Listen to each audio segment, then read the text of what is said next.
Señores, señores, comunidad universitaria, muy buena tarde. A nombre de la Universidad de Guadalajara, del Centro Universitario de Ciencias Económico-Administrativas, de la División de Contaduría y del Doctorado en Estudios Fiscales, sean todos ustedes bienvenidos en mérito de este webinar, Concurso Mercantil, una solución legal para enfrentar la crisis. Buenos días. Y para dar inicio a este seminario, me permito nombrar a las distinguidas personalidades que nos acompañan. Agradecemos a la maestra Lucía Torrejón Sanz, analista de la investigación en el Instituto de Investigación de Estudios Fiscales del Ministerio de Hacienda de España. Buenos días. Encantada de saludarles. También nos acompaña el doctor Marco Antonio de Asa Mercado, director de la División de Contaduría del CUSEA. Agradecemos también al doctor Sánchez Sierra, coordinador del doctorado en Estudios Fiscales del CUSEA. Gracias. Y como moderadora de este evento, nos acompaña Laura Margarita Medina Celis, académica del DEFIS también. Ahora dejo en el uso de la voz a la doctora Laura Margarita Medina Celis para continuar con el evento. Muy buen día. Muchas gracias por su amable atención. Precisamente considerando todas las actividades que hemos venido realizando con motivo del proyecto titulado COVID-19, los efectos que tenemos contra él, vamos promoviendo precisamente cada vez de manera más extensiva el intercambio de experiencias y la interacción con profesores de otras latitudes. En esta ocasión, bueno, nos acompaña, como ustedes ya lo escucharon, la doctora Lucía Torrejón Sanz, así como también el doctor Antonio Sánchez Sierra, que nos ayudarán precisamente a disertar sobre las cuestiones que tienen referencia a COVID-19 en cada uno de los países, España y México. Bien, les voy a presentar a ambos y después le vamos a ceder el uso de la voz a uno de ellos para poder empezar con nuestro webinar. La doctora Lucía Torrejón Sanz es licenciada en Ciencias Económicas y Empresariales por la Universidad Nacional de Educación a Distancia. Tiene un posgrado en Dirección Pública, Políticas Públicas y Tributación. Ella es funcionaria de carrera del Cuerpo Técnico de Hacienda. Actualmente trabaja como analista de investigación en el Instituto de Estudios Fiscales del Ministerio de Hacienda de España. Ahí se dedica al análisis e informe de propuestas de reforma de los principales impuestos a petición tanto de la Secretaría de Estado de Hacienda como de la Dirección General de Tributos. Es encargada también de otras políticas públicas. Trabaja como consultora en diversos proyectos de cooperación internacional, como por ejemplo la descentralización y financiación local, Argelia y Perú, presupuesto y planificación, microsimulación del impuesto sobre sociedades y eficiencia de las tasas en Ecuador, y también trabajó como analista en el área de programas de ayuda del Departamento de Informática Tributaria en el 2001, como técnico de recaudación de la Agencia Estatal de la Administración Tributaria en 2000. En el sector privado ha trabajado como asesora fiscal desde 1995 y como directora de administración desde 1989. Es coautora de numerosas publicaciones, dentro de las que se encuentran, por ejemplo, El futuro del sector público y el Memento Compliance Fiscal de Buenas Prácticas Tributarias, 2019, ambas publicaciones. También tenemos al doctor Antonio Sánchez Sierra, licenciado en Contaduría Pública y abogado, maestro en impuestos de la Universidad de Guadalajara. Tiene doctorado en estudios empresariales con especialidad en contabilidad y auditoría por la Universidad de Barcelona y también es doctor en ciencias contables y financieras por la Universidad de Camagüey. profesor investigador de tiempo completo en la División Contaduría y en posgrado. Adicionalmente, imparte clases en el doctorado en Ciencias Jurídicas del Colegio de Especialistas de Occidente y también en el doctorado en Ciencias de lo Fiscal del Instituto de Especialización para Ejecutivos. Él es aspirante al Sistema Nacional de Investigadores, de ahí que sus numerosas publicaciones incluyan textos como el análisis presupuestal del deporte en México, la economía informal, una aproximación fiscal y contable, el prontuario de contabilidad electoral y de los partidos políticos 2003. Además, es coautor en otras publicaciones con publicaciones del Congreso Internacional de Contaduría Pública. Damos y cedemos el uso de la voz entonces al doctor Antonio Sánchez Sierra. Muchas gracias. Muchas gracias, Laura. Doctora, con su venia voy a permitirme compartir la exposición que si ya se tiene en pantalla. Perfecto. No sé si está en pantalla ahorita, sí, ¿verdad? Sí. Sí, perfecto. Muy bien, bueno, pues básicamente nosotros vamos a adelantar sobre los efectos, cómo inicia China, ya lo estamos señalando, de la economía más grande del mundo, sus reservas económicas, su cuarentena que inicia en enero de este 2020, y bueno, los déficits que ha presentado, sobre todo las caídas de millones de dólares, comparado con el superávit que tuvieron el año pasado de 45,000 millones de dólares. ¿Qué acciones ha tomado? Bueno, China ha tomado las siguientes acciones. Ha destinado 322,000 millones de euros para fomentar su inversión pública. Hay que recordar que China, bueno, es el gigante asiático y por ende la fábrica del mundo, pues no les afecta tanto como unas economías emergentes como la nuestra. Tiene otros programas especiales por 137,000 millones también de euros. Y pues comparado con Europa, bueno, que lo estamos viendo, en este caso no fue tan grande. Bueno, proporcionalmente el gobierno está otorgando fondos de hasta 600 millones de euros para garantizar créditos. Y algo que me llamó mucho la atención, que en algunos casos sirve de aval con empresas estratégicas como el sector automotriz. Tiene otros paquetes de 50,000 millones de euros en ayudas directas a pequeñas empresas, a trabajadores independientes, y recibirán también una ayuda de entre 9,000 a 15,000 euros por 3 meses. Esto, bueno, que bueno, es para amortiguar en algo la caída de esa capacidad económica de gasto, y destinarán adicionalmente otros 10,000 millones de euros al sistema de salud, lo cual, bueno, es un mundo de dinero y se toman esas providencias. A lo mismo que Italia, que está destinado también 350,000 millones de euros y ayudas de 25 millones de euros, bueno, que si se pueden ver en mayor o menor cantidad con su poder adquisitivo, pues es bastante dinero que se está dejando, pero aún así, en voz de muchos especialistas, es insuficiente. Lo mismo le ocurre a Francia, donde el presidente Macron pues también destina 300,000 millones a salvar a empresas. Ahora bien, ¿qué se busca en todos estos como cartabón y como parámetro? Pues sacar estos segmentos económicos, estos sectores económicos, bajo parámetros de que toda la economía se lleve hacia arriba o se recupere gradualmente, pero todos juntos, nadie se queda atrás. Al grado de, como menciona aquí el presidente Macron, ningún francés quedará sin recursos. Veo que en Europa, bueno, bajo distintos ángulos, parámetros, todos coinciden en que se ocupa que el Estado o los estados aporten esos recursos. Que ahorita, obviamente, nuestra invitada, la doctora Lucía, nos dará un mayor contexto con mayor precisión de esto.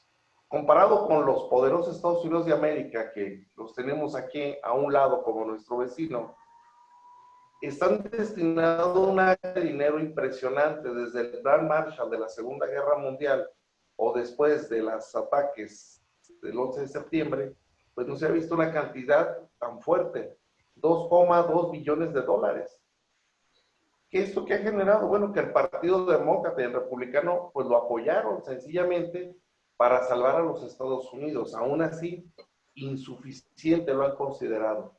Bueno, si eso es insuficiente, entonces imagínense qué será con los países de América Latina.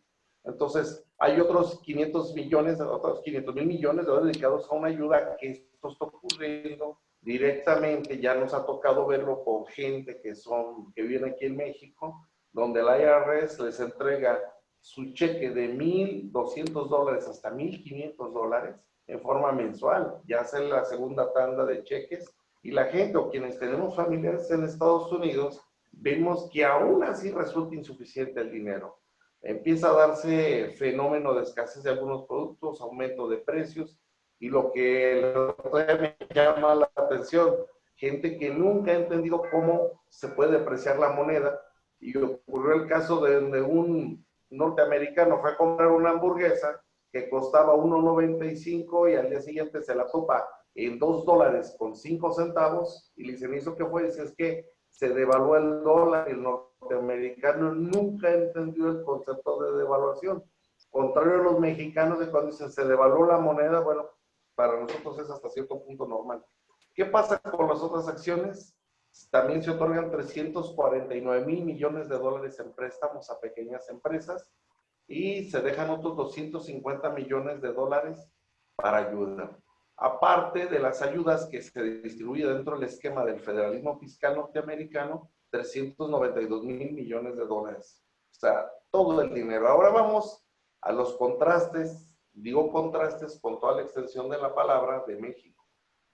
México, a pesar de tener el presupuesto más grande de América Latina, incluso que se supera en algunos casos al de Brasil, pues no ha salido el Estado mexicano a reportar nada. Le comentamos a la doctora Lucía para que en términos generales, pues se le está apostando a programas sociales más que inversión de empresas. Se quedó en que no se iba a aumentar el precio de combustibles porque el uso de los combustibles fósiles genera un impuesto llamado IEPS, que es la caja chica del gobierno, porque es el cobro directo del combustible, de la gasolina, que es lo que está fondeando diariamente el gobierno mexicano. Se pidió una ampliación de una producción de gasolina de 400,000 millones de barriles adicionales, cosa que la OPEP nos regresó y nos sentó y hicimos el ridículo como país al estar viendo que no amarraba con los planes de contracción de la producción del petróleo. Ahora, en cuanto a la cuestión de más programas sociales, construcción de caminos, que el abasto de energía eléctrica, son cuestiones que se escapan al control del empresariado mexicano. Se cancelaron 10,000 millones de dólares de fideicomisos, al grado de que el Fondo Monetario Internacional ha puesto a disposición de México un fondo de 61,000 millones de dólares, y a la fecha tampoco se ha querido tomar. Entonces, en este contexto, los empresarios mexicanos están bastante preocupados porque hasta ahorita no ha existido un programa, tal y como le sugiere la OCDE a México, para diferir el pago de impuestos, para diferir los pagos de aportaciones de seguridad social, o bien donde la banca difiera la mayor cantidad de tiempo posible los pagos de deuda por contracción o por cuenta de activos. Esto no se ha dado. Entonces, sí nos está generando bastante problema. Ahora, dentro de los tres órdenes del gobierno federal mexicano, estos son los impuestos que se manejan y son los impuestos que le dejan, ahora sí, y nutren al sistema financiero federal mexicano de recursos. Los impuestos estatales, pues no son tan significativos, ¿sí? Al igual que los municipales, y básicamente el motor de la economía en México es el gobierno federal que recauda. De acuerdo a nuestro pacto de coordinación fiscal, todos los impuestos que se generan los 32 estados mexicanos. Esta es la estructura que tiene y lo que debe de cubrir la ley de coordinación fiscal. Nuestros 32 estados, 2,457 municipios, 22 secretarías de estado, con una cantidad de 6,107,732 millones de pesos, 228,000 millones de dólares. Es el presupuesto el segundo más grande, pero parece que no se ve reflejado. El Instituto de Seguridad Social, que sustituyó ahora el INSABI, pues también tiene un presupuesto alto y bueno, con este PIB que tenemos, no ha sido suficiente para que el Estado mexicano decida hacer algo. ¿Qué le propone o qué le hemos propuesto desde la cuestión de la universidad? Bueno, les hemos dado recomendaciones a los ciudadanos que se recicle, que se consuma en las economías locales, y para los gobiernos le hemos hecho estas sugerencias, más o menos, diferir pagos de impuestos, otorgar créditos a microempresarios, créditos en banca de desarrollo a 10 años, reducción de gasto público en áreas no prioritarias, cosa contraria, no ocurre aquí con el gobierno mexicano, que insiste en estar desarrollando programas de construcción, por ejemplo, el Tren Maya o el aeropuerto, que se dejaron de cubrir bonos de deuda, pues por esta situación. Y sobre todo hablamos de algo muy importante, la ética tributaria y transparencia de gasto social del gobierno. Otra de las cuestiones, la solidaridad social, que no se le está apostando a nada, y nuestros sistemas de seguridad y reestructuración de esquemas fiscales. A grosso modo, esto es lo que tenemos aquí en México, doctora. Ahora sí, no, como ve, y no tenemos mucho que aportarles, porque esto es lo que hay. Con esto es lo que vamos a salir adelante ante el COVID-19, situación preocupante por demás. Y bueno, le voy a ceder ahora sí, doctora, el uso de la voz para que nos sugiera con sus opiniones y comentarios lo que usted considere propio. Adelante, doctora. Antes de iniciar con la doctora, quiero dar un agradecimiento a una invitada especial que tenemos, que es la doctora Cristina García Herrera, directora del Instituto de Estudios Fiscales del Ministerio de Hacienda de España. Bienvenida, doctora García. Gracias. Gracias, doctora Lucía Torrejón Sanz, por favor. Bueno, buenos días a todos. En primer lugar, agradecer al Centro Universitario de Ciencias Económico-Administrativas de la Universidad de Guadalajara su invitación a participar en esta webinar, con el fin un poco de ayudarnos unos a otros en esta pandemia que nos ha sorprendido a todos los países del mundo, la verdad es que sin mucha distinción. Como saben, España comenzó su desescalada hace ya aproximadamente un mes, y el lunes de la semana que viene entramos ya en la llamada nueva normalidad. Aún queda mucho por hacer porque, como todos sabemos, la crisis sanitaria ha conducido a una crisis económica muy grave que, bueno, vamos a tardar mucho en recuperarnos de ella. España declaró el estado de alarma el 14 de marzo, 2 días después de que la OMS declarara la pandemia del COVID, y el estado de alarma termina el próximo sábado 21, con lo cual al final han sido prácticamente 3 meses y un poco más de 3 meses, y durante estos meses pues la verdad es que el gobierno ha adoptado muchas medidas, sobre todo fiscales, pero también otras medidas que, sin afectar al presupuesto, la verdad es que han ayudado mucho a proteger tanto a los ciudadanos como a las empresas y a los trabajadores. Bueno, entre todas estas medidas, yo se las he incluido en la presentación, pero como ustedes pueden observar es imposible que nos detengamos en todas ellas, si bien se las dejo para que puedan ustedes leerlas más tranquilamente, y me voy a centrar en las más importantes, porque, hombre, todas han sido importantes, sobre todo para algunos colectivos en particular, pero las que han sido de aplicación más general o han afectado a mayor número de empresas, trabajadores o ciudadanos. Desde que se declaró el estado de alarma, como ustedes saben y como hemos hablado anteriormente, se produjo un confinamiento prácticamente total de la población, que solamente podía salir a realizar las compras básicas de alimentación, medicamentos, ir al médico y poco más. Y se cerraron todos los negocios prácticamente con atención al público, en particular por los bares, restaurantes y lugares de ocio, y todas aquellas tiendas comercios que no tenían productos de primera necesidad, ¿no? Como ya digo, la alimentación o los fármacos. Se impulsó muchísimo el teletrabajo, y por ello todos los comercios relacionados con las telecomunicaciones quedaron disponibles para que pudiéramos seguir trabajando en casa y comunicarnos con las empresas y con el resto del mundo, sobre todo con las administraciones, de forma telemática. Ya he dividido estas medidas, las que tienen obviamente impacto presupuestario, las medidas fiscales, en 4 apartados grandes. Las primeras son de apoyo económico a empresas y autónomos. Las segundas son las medidas de ámbito tributario. El tercer bloque está dedicado a las medidas en el ámbito de empleo y la seguridad social. Y el último está dedicado a las medidas de carácter social. Al final de mi presentación verán ustedes un bloque que, aunque no se trata de medidas fiscales en sentido estricto, porque no tienen un impacto presupuestario, sí que me ha parecido aconsejable que ustedes las conozcan, porque la verdad es que han sido muy efectivas. Comenzaré con las medidas de apoyo financiero a las empresas y autónomos, y en particular me voy a centrar en una aprobación de línea de avales de hasta 100.000 millones de euros para créditos que se concierten con las entidades financieras y otros establecimientos de crédito y las empresas o autónomos para hacer frente a problemas de liquidez. Estos avales ya se han puesto a disposición de las empresas y autónomos en 80.000 millones, en 4 grupos de 20.000 millones. De estos avales, lo que garantiza el Estado es el 60% en el caso de nuevos créditos para empresas y autónomos, para pymes, para empresas de pequeño y mediano tamaño, un 70% cuando se trate de renovaciones de créditos y un 60% en los restantes casos, en general las grandes empresas, ¿no?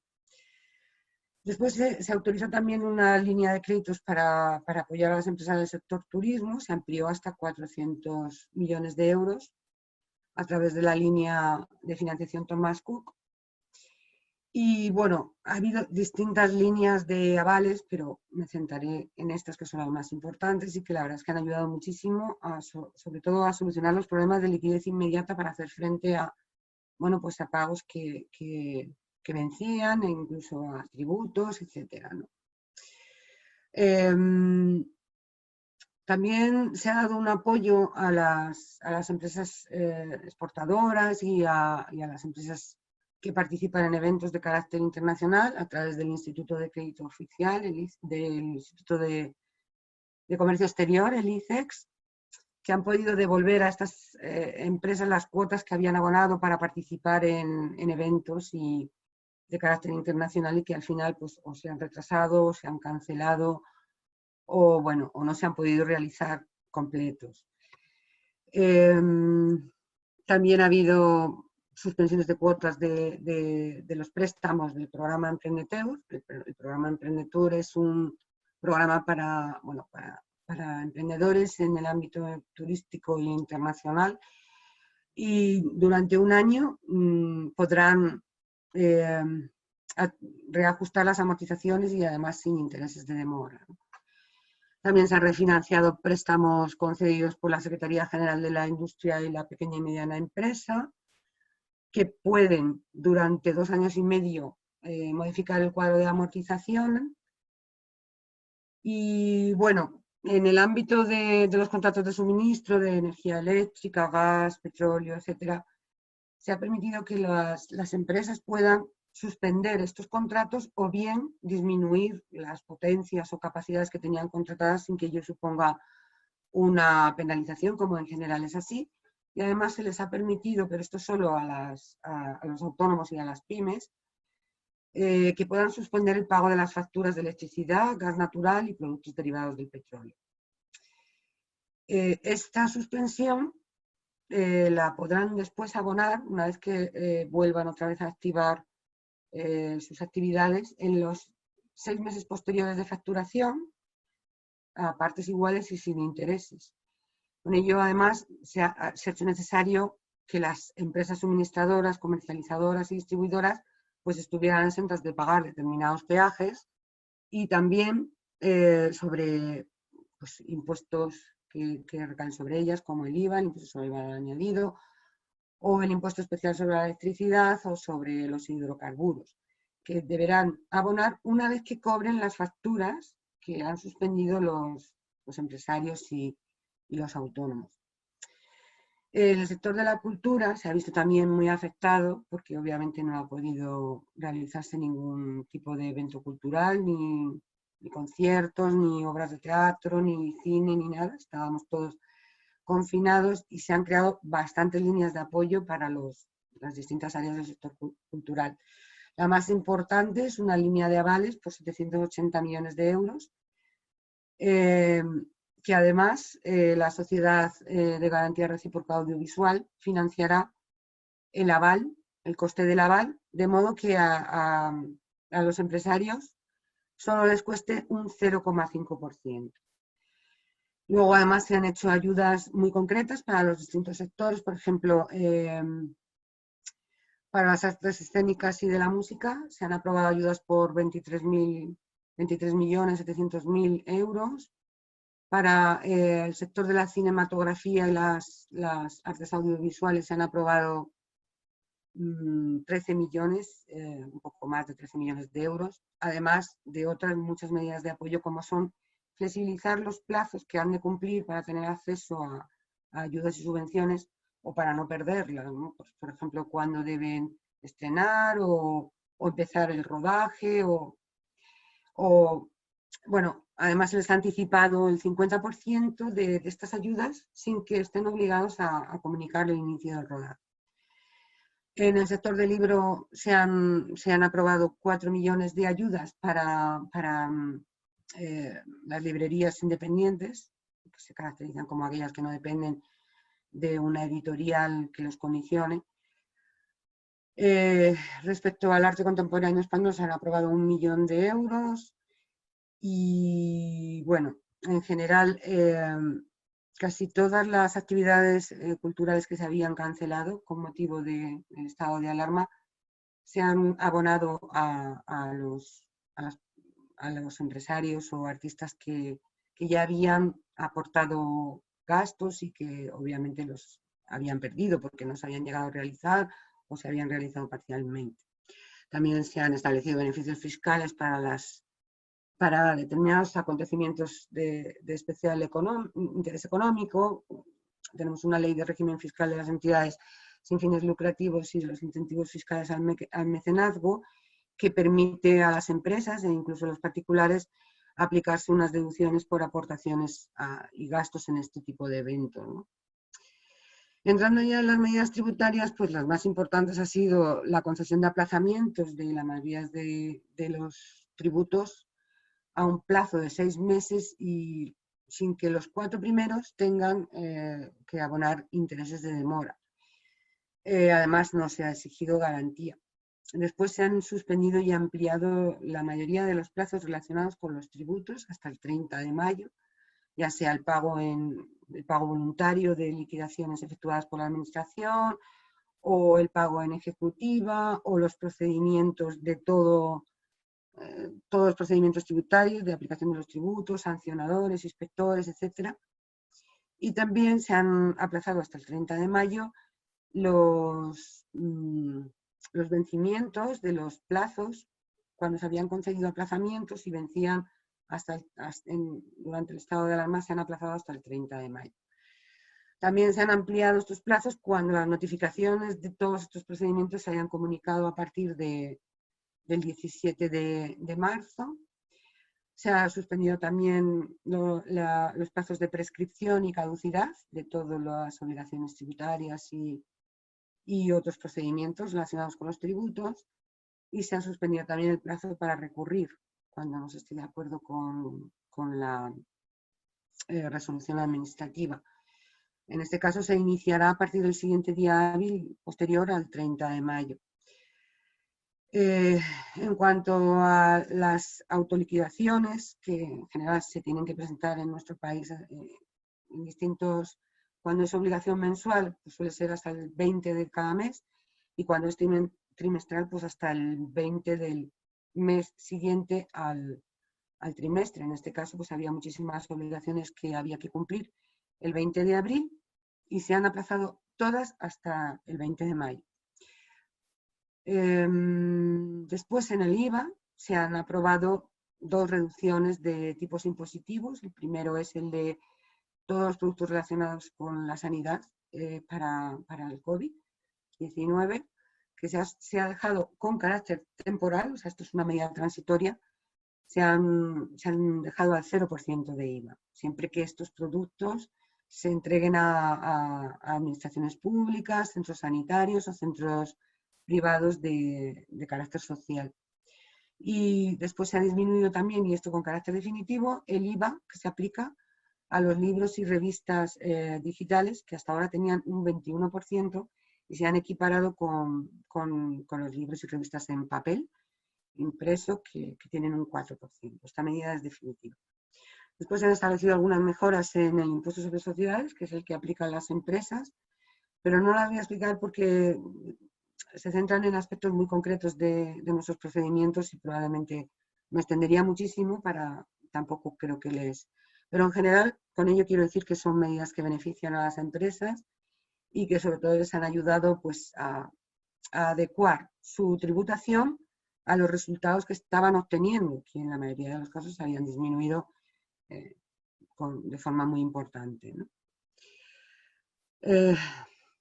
Respecto a los trabajadores autónomos que tributan en régimen de módulos, con medidas indiciarias, etcétera, en el IVA y en el impuesto sobre la renta de las personas físicas, pues también se les ha flexibilizado que puedan este año declarar en el régimen de estimación directa conforme a realmente los ingresos que obtienen y no mediante módulos que probablemente no se adaptarían a la situación real. Y también durante el tiempo que ha estado el estado de alarma no deberán incluir esos días en sus pagos fraccionados, como si no hubieran trabajado, ¿vale? En cuanto a las deudas aduaneras, pues también se han concedido aplazamientos de 6 meses con 4 meses de carencia los 4 primeros meses. Se han reducido y se han aplazado también las tasas portuarias en este ejercicio. Se han establecido, como decíamos antes, hay muchas medidas de apoyo al sector cultural y una de ellas es las deducciones que pueden practicar las productoras y las empresas en general. Se han establecido porcentajes más altos de deducción para que puedan, bueno, un poco sobrellevar la situación tan mala en la que se han situado, porque obviamente no ha habido ninguna producción cinematográfica que haya podido estrenarse en salas, e incluso se ha permitido que se considere que se está estrenando en una sala cuando se esté estrenando en televisión o en otra plataforma como Netflix y más.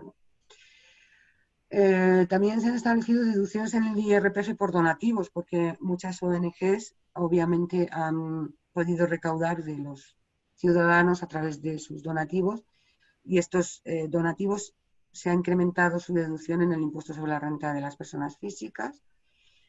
Y bueno, también se han dejado exentas algunas tasas sanitarias relacionadas todas con procedimientos relativos al COVID, ya sea medicamentos, ensayos clínicos, licencias e investigaciones. Entrando ya en las medidas en el ámbito de empleo y la seguridad social, pues se ha asimilado a accidente de trabajo la incapacidad temporal que derivada de los contagios o de las cuarentenas, y para los profesionales sanitarios en concreto se les considera contingencia profesional derivada de accidente de trabajo.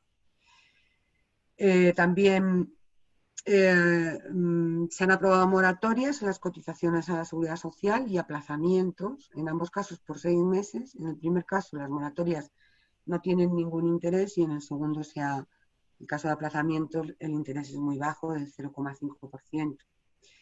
Y quizá la medida más relevante es la de los expedientes de regulación temporal de empleo, que son suspensiones de contratos o reducciones de jornada, que impiden que ante el cierre de la actividad o prácticamente su reducción a casi nada, estos trabajadores sean expulsados, sean despedidos de la empresa, de modo que durante este tiempo perciben un subsidio de desempleo, una prestación por desempleo, perdón, y la empresa se ve exonerada también de la cotización que hace por estos trabajadores de su cuota empresarial a la seguridad social.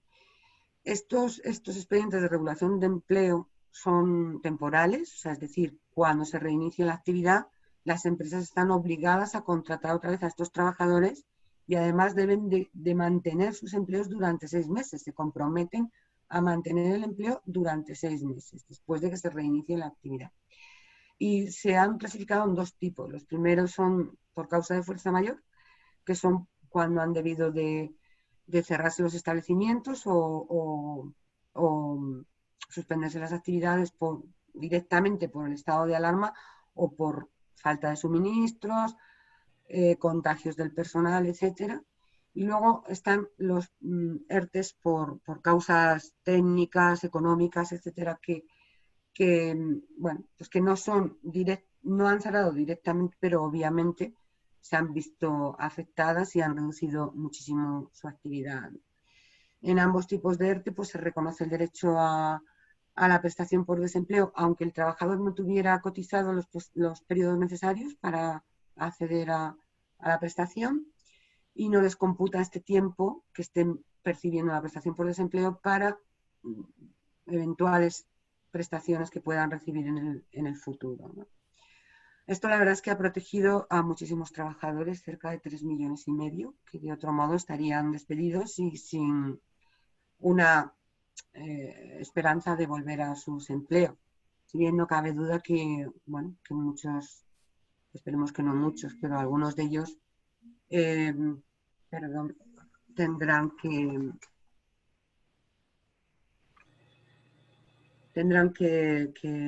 bueno, pues que esperemos que provisionalmente pasar a desempleo definitivo. También se ha protegido el empleo porque se les ha impedido despedir a estos empleados que puedan estar sujetos a un ERTE, no podían despedirlos. Y además se les ha interrumpido el cómputo de duración mínima de los contratos temporales, o sea, es decir, si un contrato tenía una duración de 3 meses, el tiempo que hemos estado en estado de alarma no ha computado en esos 3 meses, ¿no? Es como si no hubieran existido. Otra medida muy importante ha sido la prestación extraordinaria por cese de actividad para trabajadores autónomos o por cuenta propia, que, bueno, pues para aquellos empresarios individuales, ¿no?, que tenían sus negocios y que los han visto cerrados, pues se les concede una prestación, aunque no hubieran cotizado por ella o no tuvieran el tiempo suficiente cotizado para ello, que es un 70% de la base reguladora o de la base mínima, en el caso de que no hubieran tenido suficientes periodos cotizados. Y en principio era de un mes, se aprobó por un mes, pero después se ha ido prorrogando y finaliza ya el 30 de este mes, el 30 de junio. Además, se les ha exonerado de la cotización que ellos tienen que hacer en el régimen especial de trabajadores autónomos de la Seguridad Social durante todo el tiempo que estén cobrando esta prestación. También se han aprobado subsidios extraordinarios para empleados de hogar, para trabajadores que finalizaran su contrato temporal durante el estado de alarma y que no pudieran acceder a la prestación por desempleo por no tener los suficientes periodos de cotización requeridos, y también para aquellos artistas en espectáculos públicos que no tuvieran acceso de otro modo al desempleo. O sea, es decir, se ha intentado proteger a todos los trabajadores que han quedado sin ninguna prestación, bien porque no tuvieran derecho a ella por no tener los suficientes periodos cotizados o por encontrarse en una situación, en ese momento no estaban trabajando porque sabemos que muchos de ellos trabajan por campañas o por periodos, y cuando no se está en alta no se puede acceder a esta prestación. También se ha intentado proteger a aquellos trabajadores que estaban en periodo de prueba y han sido despedidos en este periodo de prueba durante el estado de alarma, y aquellos que habían dejado un empleo para incorporarse a otro, y bueno, pues el empresario ha desistido de contratarles porque justo coincidía con el estado de alarma, también han tenido acceso a una prestación por desempleo. Bueno, entrando ya en las medidas sociales, me voy a centrar en las más importantes, y la primera es la creación de un fondo social extraordinario de 300 millones de euros que se ha repartido a las comunidades autónomas. España es un país muy centralizado y la mayoría de las competencias de carácter social están en manos de las comunidades autónomas, por ejemplo, la atención a mayores, residencias, minorías desprotegidas, etcétera, ¿no? Entonces, estos fondos que reciben los tienen que aplicar a unos programas concretos de carácter social, todos ellos relacionados con la pandemia, ¿no? Por ejemplo, podían adquirir con estas cantidades equipos de protección individual o aplicarlo a programas de teleasistencia para mayores que pueden llamar para avisar que tienen algún problema a una central de avisos. Y bueno, pues algunas otras más, por ejemplo, reforzar a las personas que estaban sin hogar o las personas cuidadoras para también conciliar, puesto que la mayor parte, bueno, no, la mayor parte no, la totalidad de los niños no podían asistir a colegios y universidades y los padres trabajaban fuera o dentro y debían conciliar, con lo cual debían contratar una cuidadora que pudiera hacerse cargo de sus hijos mientras trabajaban. Después también se ha aprobado una línea de avales para financiar a arrendatarios de viviendas, aquellas personas en situación de vulnerabilidad social y económica que vivían de alquiler y que no podían hacer frente a la renta, ¿no?, que debían de pagar a los propietarios de las viviendas. Se les ha avalado para que pudieran contraer algún crédito durante este tiempo, ¿no? Y lo más importante ha sido la creación del ingreso mínimo vital. Este ingreso mínimo vital es una prestación de seguridad social que, bueno, está prácticamente implementada en casi todos los países de Europa y que trata de proteger a aquellas personas que no tienen los recursos básicos o mínimos para vivir, ¿no? Las características, bueno, pues son que lo que se pretende es, primero, cubrir sus necesidades básicas de alimentación, vivienda y educación en el caso de niños menores, y también incorporarlos al mercado de trabajo, es decir, se les obliga a estar dados de alta como demandantes de empleo. Si encuentran un empleo y este no garantiza un nivel necesario, pueden compatibilizar esta prestación con esos ingresos sin que la pierdan, es decir, que no supone un rechazo a aceptar un empleo durante un tiempo. Las cuantías, bueno, depende del número de personas que conformen la unidad familiar, ¿no? Cuando es una sola persona, un adulto solo, pues son 5.538 euros al año este año, porque es una prestación que está vinculada a otra que se aprueba cada año en la Ley de Presupuestos Generales del Estado, lo que es la pensión no contributiva para aquellos mayores de 65 años que no hubieran cotizado lo suficiente para tener derecho a una prestación, a una pensión. Pero como, bueno, va aumentando según el número de personas que componen la unidad familiar, dependiendo de si hay un menor, dos menores o convivientes adultos, e incluso si son familias monoparentales. Para tener derecho a ella hay que ser residente en España y haberlo sido durante el último año, y como he comentado, tienen que estar dados de alta como demandantes de empleo.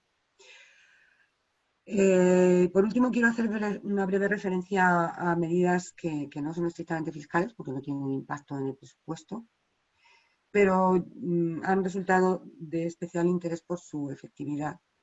La primera es la garantía del suministro de agua y energía para todos los consumidores vulnerables, y además se prorroga el bono social eléctrico, ¿no?, al que tienen derecho pues las familias con menores ingresos. Luego se ha fomentado el teletrabajo, que la verdad es que, bueno, pues ha permitido que mucha parte del país siga en actividad. Por ejemplo, en la administración pública prácticamente todo hemos estado trabajando desde casa, y además se ha adaptado el horario pues para poder atender, como decía, a las obligaciones familiares de cuidado de menores o de discapacitados o personas con otras necesidades especiales, ¿no? Y también se ha podido aplicar la reducción de jornada cuando no era posible compatibilizarlo. Lo más importante, lo más relevancia ha tenido en este sentido ha sido unas moratorias de deudas que se han aplicado para aquellas personas que tenían un crédito, ya fuera hipotecario o no, para hacer frente al pago de su vivienda habitual, o bien para aquellos autónomos que hubieran concertado estos créditos para inmuebles afectos a su actividad económica, ¿no? Ante la imposibilidad de hacer frente a estos créditos y que pudieran, bueno, pues que pudieran verse en procedimientos de ejecución, etcétera, y sobre todo recargos muy importantes por impago, pues se ha obligado a las entidades financieras a conceder una moratoria de 3 meses que puede ser ampliada, y durante este tiempo además no se pueden devengar intereses de demora y tampoco recargos de ningún tipo, ¿no? Para ello es necesario estar considerado como persona en situación de vulnerabilidad económica, es decir, estar desempleado o ser autónomo y sufrir una pérdida de ingresos o facturación de más de un 40%. También los ingresos de la unidad familiar tienen que estar dentro de unos límites que se amplían en función de cuántas más cargas hay, número de hijos, discapacitados, personas que no pueden trabajar, que están incapacitadas para el empleo, etc. Y el requisito es que el porcentaje que representa tanto la cuota del crédito como los gastos de suministros básicos, que son pues, la electricidad, el gasoil, para calefacción, el agua, las telecomunicaciones y las cuotas de la comunidad de propietarios, sobre los ingresos de la unidad familiar han de ser al menos del 35%. También los derechos arancelarios y notariales por novaciones de los créditos, las escrituras que hayan de efectuarse, se bonificarán en un 50% para estos casos. Después también se ha intentado proteger a los arrendatarios de vivienda habitual, personas que pagan un alquiler y que se han visto también afectados por esta situación, y para ello se han establecido diversas medidas. La primera es la suspensión del procedimiento de desahucio y de los lanzamientos durante un tiempo. No se podía desahuciar a nadie de su vivienda. Luego, una prórroga extraordinaria de los contratos. Si vencían durante el estado de alarma, se prorrogaban automáticamente hasta que terminaran. Y luego una moratoria también automática en el caso de grandes tenedores. Es decir, grandes tenedores son aquellos que, bueno, pues, que tienen más de 10 viviendas o más de 1.500 metros cuadrados alquilados, o bien son empresas públicas o agencias públicas de vivienda. En estos casos, la prórroga era automática. Bien, también se ha aprobado una moratoria de deuda arrendaticia de locales e industrias de negocio para autónomos y pymes. Bueno, se exigen una serie de requisitos. El inmueble tiene que estar afecto a la actividad económica. Si son autónomos, tienen que estar afiliados en situación de alta a la fecha de entrada en vigor del estado de alarma, en el régimen especial de trabajadores autónomos. Y bueno, si se trata de pymes, pues no pueden superar determinados límites en cuanto a su activo, su importe neto de cifra de negocios y el número medio de trabajadores, que tiene que ser inferior o igual a 50. Y en el caso también de grandes tenedores, titulares de más de 10 inmuebles urbanos o una superficie construida superior a 1.500 metros cuadrados, pues esta moratoria es también automática, no puede negarse la entidad. Y por último, pues se ha previsto la disponibilidad de los planes de pensiones en caso de desempleo o cese de actividad durante el plazo que dure esta suspensión, desde la entrada en vigor del estado de alarma, y que consiste en que podrán, los partícipes de los planes de pensiones podrán disponer de los derechos consolidados, que en general está prohibido hasta que no alcancen la jubilación o bien alguna contingencia como el fallecimiento, en el caso de las viudas o huérfanos, o bien incapacidad temporal o dependencia, ¿no? En este caso se les permite recuperar la parte de los derechos consolidados que correspondan a lo que han dejado de percibir en este tiempo. En el caso de trabajadores, pues sus nóminas, y en el caso de empresarios autónomos, sus ingresos que consideren que iban a percibir durante el tiempo de la suspensión. Y con ello la verdad es que, bueno, pues han podido también tener un alivio sin ningún tipo de de penalización por el rescate parcial de estos instrumentos de previsión social alternativos a la seguridad social, a las pensiones de la seguridad social o públicas. Y bueno, pues estas han sido todas. He ido a las más importantes, hay muchas más, pero si ustedes, aparte de verlas en la presentación, quieren verlas en más detalle aún, las tienen en un link que les he colocado al final de la presentación y que pueden consultar con amplio desarrollo, que ha sido publicado por el Instituto de Estudios Fiscales, sobre todas las medidas que se han aprobado en este tiempo, que son no solo, ya digo, fiscales, sino también de otro tipo, que la verdad es que han ayudado muchísimo a muchísimos trabajadores, a muchísimas personas y a muchísimas empresas. Es decir, creemos que el gobierno ha hecho un esfuerzo grandísimo para, bueno, pues para aliviar lo que estaba ocurriendo, que la verdad es que cada día era un poco peor, como les está ocurriendo a ustedes, pero bueno, para tranquilizarles les diré que llega un momento en que esa curva deja de crecer y empieza hacia abajo. No parece que vaya a llegar nunca, pero ocurre, y bueno, y que todos los países estamos saliendo de esto y ustedes también lo harán, y además tienen la suerte de que ahora llega una buena época para el turismo y un mejor clima, que también parece ser que beneficia poder un poco, no se sabe muy bien aún por qué, parar la epidemia. Muchas gracias, doctora Lucía Torrejón. Es usted muy amable.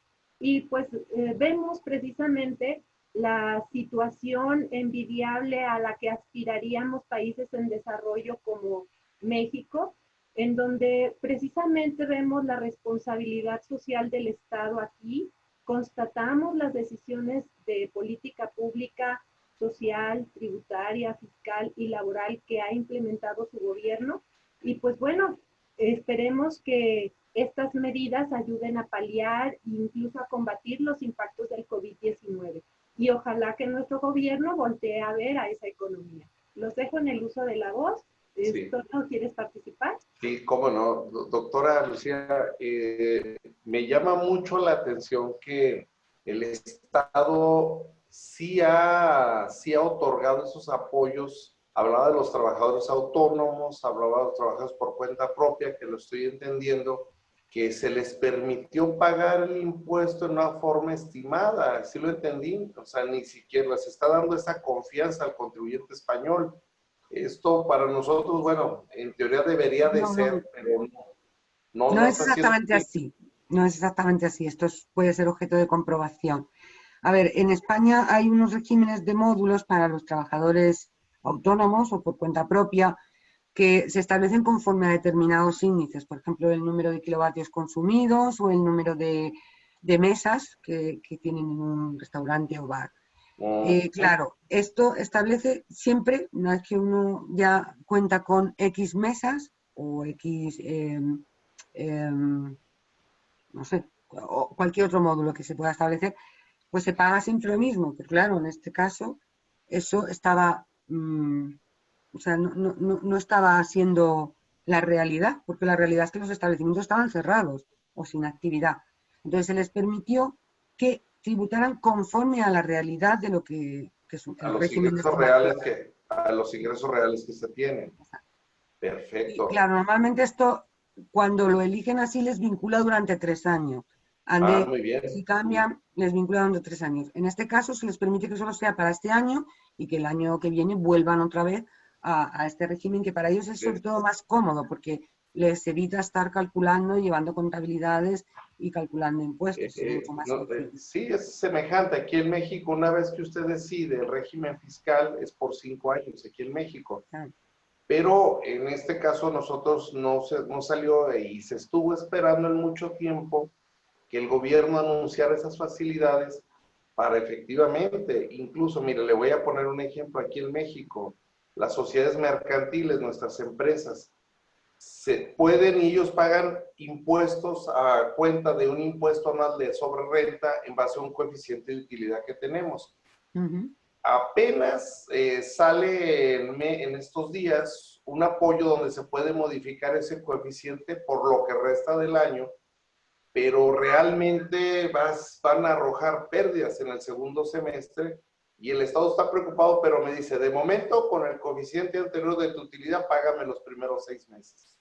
O sea, no les están, comparándolo con ustedes, bueno, el empresario mexicano no quiere que le regalen nada, pero sí nos gustaría, de lo que estamos aprendiendo de ustedes, que básicamente el eje central de todo su apoyo fiscal es diferir y aminorar la carga fiscal a un tiempo.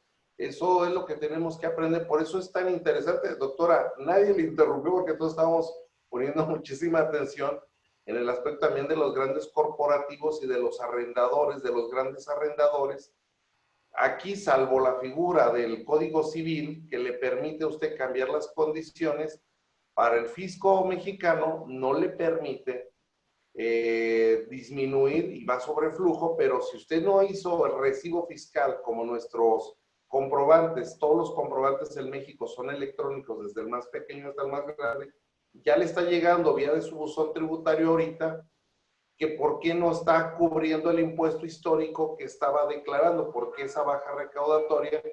Y aquí es donde se nos complica y nos piden apoyo, que vamos a tener también un webinar de hablamos de apoyo a las pymes y a las pequeñas empresas. Se armó un hospital de empresas, para que nos entienda, doctora. ¿Por qué? Porque estas medidas no las tenemos. Entonces a nosotros nos va a ayudar mucho tomar esos parámetros de ustedes, donde el Estado en sí sacrifica el ingreso, pero lo difiere, nada es permanente, y aquí se está tomando como permanente. Y ocurren dos cosas: los polizontes fiscales aquí en México sí se les está dando apoyo, pero al empresario no. Y si nos facilita su presentación, esto nos va a ayudar mucho, porque parte de este ejercicio es hacer propuestas a quienes le deben de llegar para apoyar al empresario mexicano. Otra cosa que llama la atención, los corporativos. Entonces, todos los pagos de impuestos, o sea, la declaración anual a nosotros del año 2019 se cerraba el 30 de abril, se da un diferimiento hasta junio. Pero ocurre una cosa, doctora, esa gente aquí en México iba a arrojar saldo a favor, por eso el Estado está difiriendo y se ha atrasado mucho en esos saldos a favor. Y lo que estoy viendo con ustedes, bueno, el Estado dice, bueno, voy a confiar en ti, contribuyente español, y te dejo estas opciones y tú elígelas. Nada más pénsale bien, porque sí vas a llegar a pagar cuando menos el resto del año. Doctora, qué interesante, hay muchísimas opiniones, estamos aquí pues sorprendidos, sabemos que eso tiene un costo, y yo le quiero preguntar, ¿cuál es el volumen en conjunto de coste económico que tiene para el Estado español diferir estos impuestos? Bueno, ahora mismo no le podría decir porque, primero porque no se sabe cuándo se va, cuándo se va a cobrar, o sea, es decir, piensen que todo esto se ha estado solicitando de forma telemática, la gente tenía algunos problemas en ocasiones, como vemos, porque no siempre las telecomunicaciones son perfectas, pero vamos, son muchos millones, o sea, es decir, lo que pasa es que, insisto, la mayor parte de ellos son aplazamientos, con lo cual no suponen una menor recaudación. Esta va a venir dada de la menor actividad, o sea, los impuestos que se vengan a partir de ahora, pues la reducción de actividad hace obviamente que se recaude menos, pero no es ahora cuando se va a notar esa pérdida de recaudación, sino más adelante, puesto que en general lo que se ha optado es por diferir esos impuestos a lo largo de este ejercicio, que ni siquiera van a llegar al ejercicio siguiente, porque los 6 meses se quedan siempre en este año. Es cierto que nosotros también vamos a contar con ayudas de la Unión Europea. Ya saben ustedes que España pertenece a la Unión Europea y se ha creado un fondo de ayuda a los países, sobre todo a los más, bueno, pues a los más damnificados por la pandemia, como así Italia o España. Parte habrá que devolverlo, se instrumentará como crédito, pero otra parte no, y tampoco parece que vaya a ser condicionado, pero bueno, todavía no está definitivamente aprobado porque requiere la unanimidad prácticamente de todos los países que conforman la Unión Europea, y no todos están conformes. Por ejemplo, pues Holanda no es conforme. Doctor, o sea, una pregunta que me llama mucho la atención. Su sistema fiscal, obviamente, bueno, también está contemplando algún tipo de ayuda específica para los municipios. Vamos a ver, España está muy descentralizada en comunidades autónomas y después en entidades locales o municipios. Y cada uno de ellos tiene sus propios impuestos, algunos se han cedido, pero los impuestos, o sea, de los ayuntamientos o municipios son el impuesto sobre bienes inmuebles, que obviamente no va a tener ningún cambio, porque los inmuebles siguen valiendo lo mismo. El impuesto sobre actividades económicas, que tampoco va a tener ningún cambio porque se hace no conforme a los ingresos de la empresa, sino conforme a módulos estimados, también pues trabajadores, kilovatios consumidos, etcétera. Y bueno, y el impuesto sobre vehículos, pues, impuesto sobre vehículos de tracción mecánica, que igual lo vamos a seguir pagando igual. Entonces los municipios no han visto reducidos sus ingresos. Lo que sí es cierto es que han visto aumentado su gasto, porque muchos de ellos tienen competencias, por ejemplo, son los propietarios, por decirlo de alguna forma, de los colegios, aunque la educación está en manos de las comunidades autónomas y en parte los planes y demás del Estado, pues el mantenimiento de los colegios es una cuestión de los ayuntamientos. Y luego tienen muchos servicios sociales que prestan y que, bueno, que se han visto muy incrementados, ¿no? Por ejemplo, la teleasistencia es un servicio para que las personas mayores, si se caen en casa, pues lo llevan aquí colgado, aprietan el botón y le llega una central de alarmas y vienen a ayudarle si se ha caído o se encuentra mal. Eso, por ejemplo, es una competencia de los ayuntamientos.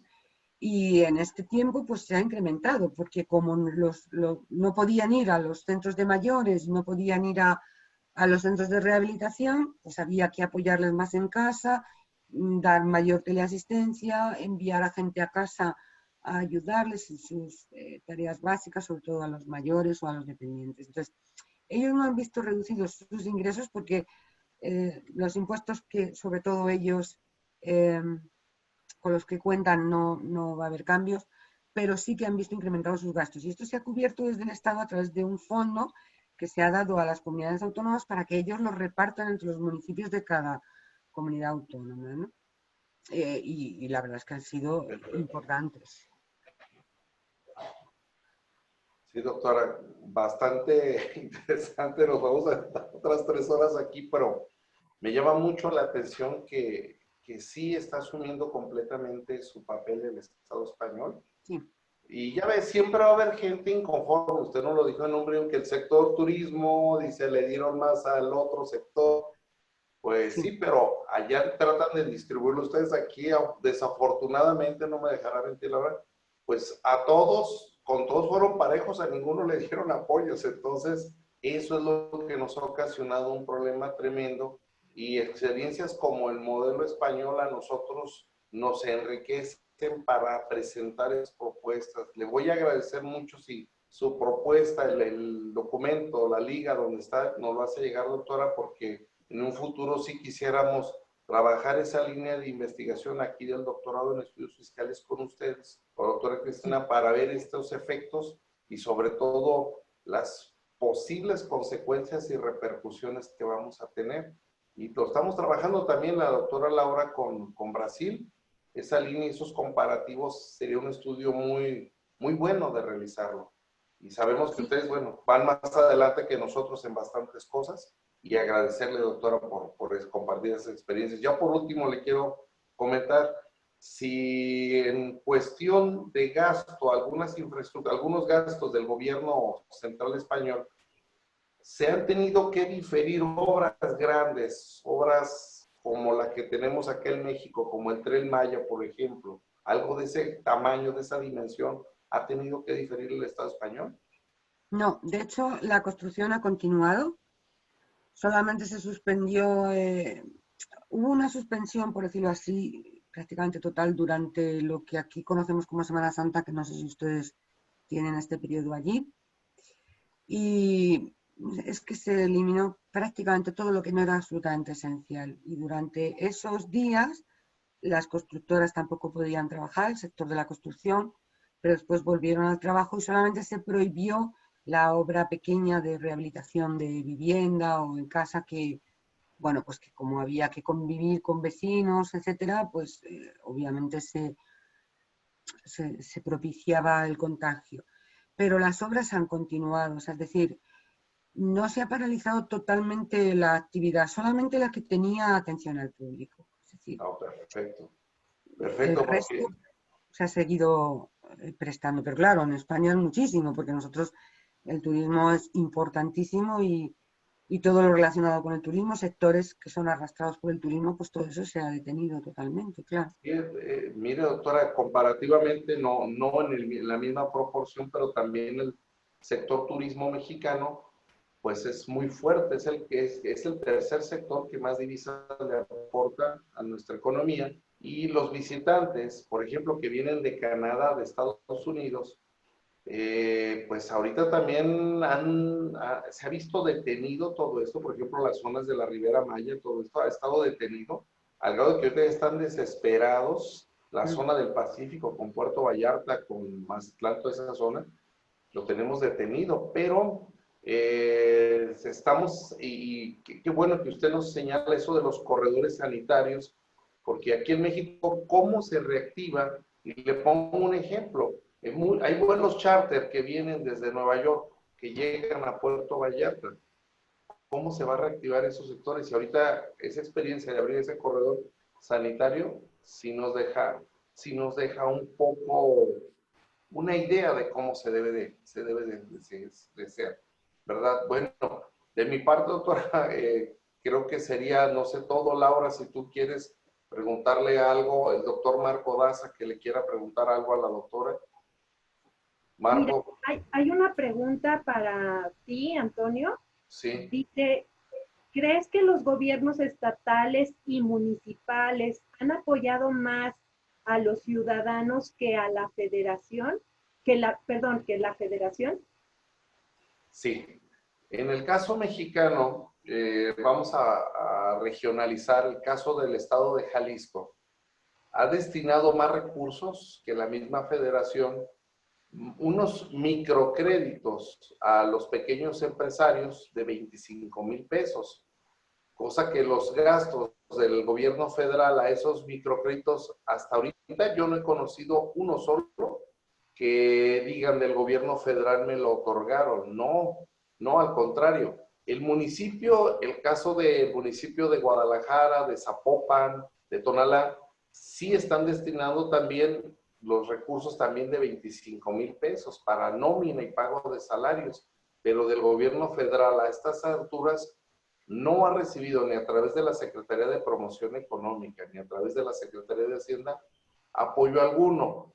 Ahora bien, considerando y desafortunadamente la cuestión política, el gobierno federal mexicano se ha enfrentado ya con algunos gobernadores de estados por la cuestión política y eso ha mermado el gasto hacia Jalisco al grado de que los 9,000 millones de pesos que le corresponden a Jalisco por cuestiones del sector salud no han llegado completos. Por eso no ha habido equipo en algunos hospitales del gobierno del estado de Jalisco para hacerle frente a COVID-19. Y el Instituto Mexicano del Seguro Social, que tampoco se entiende, está trabajando con los requerimientos mínimos al grado de que los médicos se manifiestan de que no tienen todo el equipamiento que se requiere.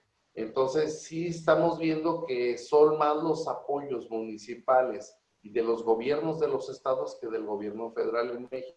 Y eso ha generado un cierto malestar del ciudadano hacia el gobierno federal. Muy bien. No sé si fue claro, ¿verdad? ¿Qué otra pregunta tenemos, Doctor Laura? Marco, ¿quiere hacer Sí. uso de la voz? No, pues Marco. nada más para agradecer muy claro toda la explicación. Muchísimas gracias, doctora Lucía, doctor Gracias. Antonio, y muchas gracias también, Laura.